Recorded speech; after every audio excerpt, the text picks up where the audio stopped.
Sa kwentong ito, makikita natin ang nakakatakot na karanasan ni Olivia sa isang lumang apartment sa Maynila na bigla na lang nawala kasama ang mga nakatira dito.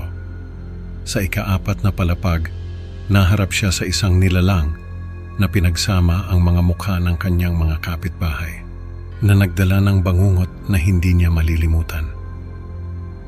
Paano siya nakatakas mula sa isang gusali na puno ng mga groteskong nilalang at mga misteryosong pangyayari? Samahan niyo ako sa kwentong ito at alamin ang mga nakakatakot na lihim na nagtatago sa dilim ng apartment na iyon. Nais kong ibahagi sa inyo ang bangungot na naranasan ko sa isang lumang gusali ng apartment sa Maynila. Ako nga pala si Olivia, 24 years old, nakatira sa Cavite. Nasa Maynila ako dahil sa trabaho. Nung mangyari ang lahat ng ito, ay sa Maynila ako nag-aaral. Kasama ko sa apartment ang dalawa kong kaibigan, sina Gemma at Mara.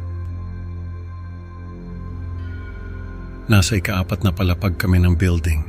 Hindi ko nababanggitin kung saan ito pero wala na yung gusali ngayon. Nawala na lang siya bigla.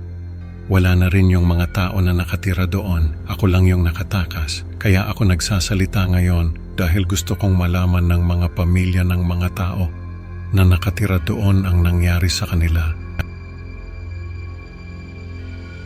Hindi ko alam kung paano sila paniniwalain sa sasabihin ko. Pero sana ay makahanap sila ng kahit konting kapayapaan sa kwento ko. Nung mangyari ang lahat ng ito, ay natrap ako sa ika-4 na palapag ng gusali. Hindi ako makalabas dahil may nakahambalang nakahindik-hindik na nilalang sa labas ng pinto. Hindi ko alam kung ano siya. Basta ang itsura niya ay pinagsanib na katawan at mukha ng dalawang kapitbahay namin. Nagsimula ang bangungot nung makita ko yung duguang idolo sa laundry area ng gusali. Mukha siyang balat ng hayop. Hindi ko lang alam kung anong hayop. Pero yung kapitbahay namin sa ika-3 palapag ay may alagang aso na biglang nawala. Hindi ko alam kung may kinalaman yung idolo sa pagkawala ng aso, pero malamang meron. Walang silbi yung mga CCTV camera ng gusali. Peke lang pala sila. Wala silang mga kable. Hindi rin sila gumagana. Kaya walang silbi para sa proteksyon o ebidensya. May natagpo ang patay na residente sa ika-2 palapag. Hindi makontak yung mga awtoridad dahil sa hindi maipaliwanag na pagbagsak ng komunikasyon. Wala kaming signal sa mga cellphone namin.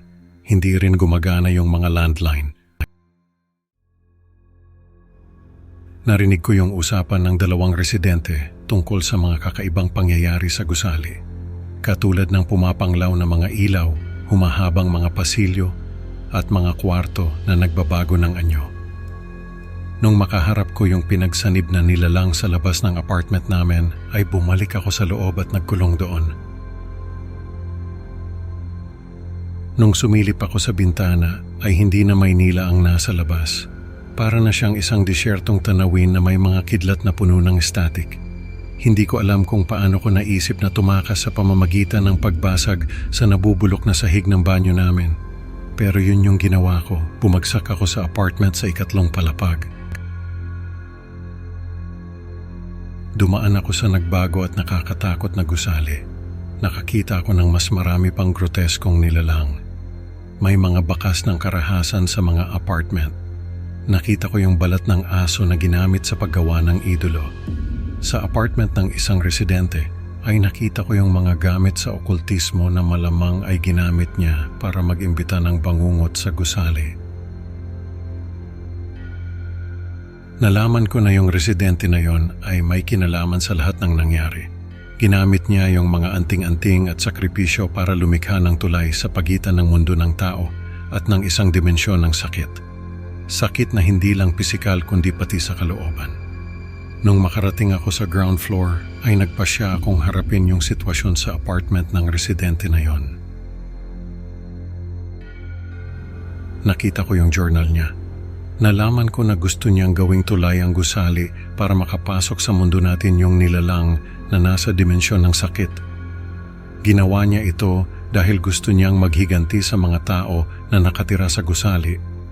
dahil sa mga reklamo nila tungkol sa mga gawain niya. Gusto niyang parusahan yung mga residente ng walang katapusang sakit. Armado ng mga Molotov cocktail na ginawa ko sa apartment namin, ay sinindihan ko yung ilang bahagi ng gusali. Umaasa ako na mapuputol nito yung impluensya ng nilalang sa dimensyon ng sakit. Nakarating ako sa basement. Doon ko nasaksihan yung kabuuang bangungot ng nilalang na gustong magdulot ng walang katapusang pagdurusa. Nakatakas ako sa pamamagitan ng sub-basement. Lumabas ako sa isang overgrown na lote kung saan dati nakatayo yung gusali. Nawala na siya. Burado na mula sa pag-iral kasama yung mga residente nito. Naiwan sa akin yung journal ng residente. Ngayon ay pinahihirapan ako ng bangungot na naranasan ko at ng mga implikasyon ng dimensyon ng nilalang na yon sa sarili nating mundo. Alam ko na yung tore ng laman sa dimensyon ng nilalang na yon ay magdadala ng anino sa mundo ng tao. Habang buhay na akong nabago ng karanasang ito, sa kwentong ito natutunan ni Olivia na ang mga lihim ng nakaraan ay may mga kahihinatnan na hindi natin kayang sukatin. Salamat sa pakikinig mga ka-creepy. Huwag kalimutang i-like at mag-subscribe para sa mas marami pang nakakatakot na kwento. Excited na akong makita kayo sa susunod na upload. Tandaan, sa bawat dilim may mga aninong nag-aabang.